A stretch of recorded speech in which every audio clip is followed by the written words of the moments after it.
तर नागपुरातील अपघात प्रकरणानंतर सुषमा अंधारे नागपूर दौऱ्यावर।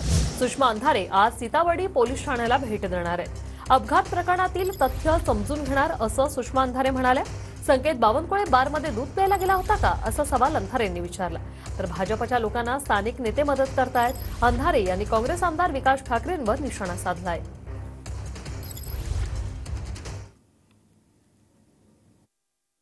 मुझे लगता है अगर बेटे के नाम पे गाड़ी है, अगर वो गाड़ी मालक दोषी है, गाड़ी तो कोई और चला रहे थे, मुझे लगता है कोई एक उनका दोस्त गाड़ी चला रहा था।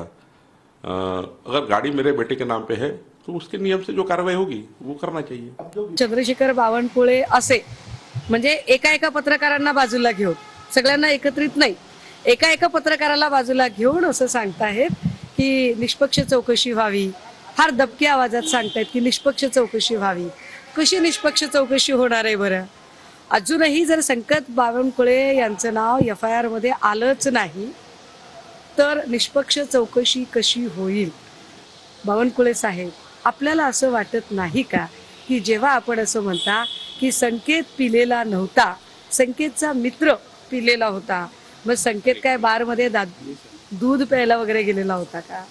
जर असेल तर सोडायचं नाही, नसेल तर हा राजकीय पक्षाचा आहे म्हणून त्याला बदनाम करायचं नाही। मला वाटतं हे एकच आपलं सामाजिक बांधिलकी म्हणून व्हायला पाहिजे। ज्या पक्षाचे प्रदेशाध्यक्ष नाना पटोलेंचं एक स्टेटमेंट येतं, विजय वडेट्टीवारांचं एक स्टेटमेंट येतं, अर्थात हे सगळं स्टेटमेंट आल्यानंतरही विकास ठाकरेंना हे स्टेटमेंट करावं वाटतं, याचाच अर्थ कुठेतरी भाजपच्या लोकांना मदत करण्यासाठी काही स्थानिकचे, मी काँग्रेसचे नेते असं म्हणणार नाही, नागपूरचे काही स्थानिकचे लोक थोडे अग्रेसर आहेत का असाही अर्थ निघू शकतो।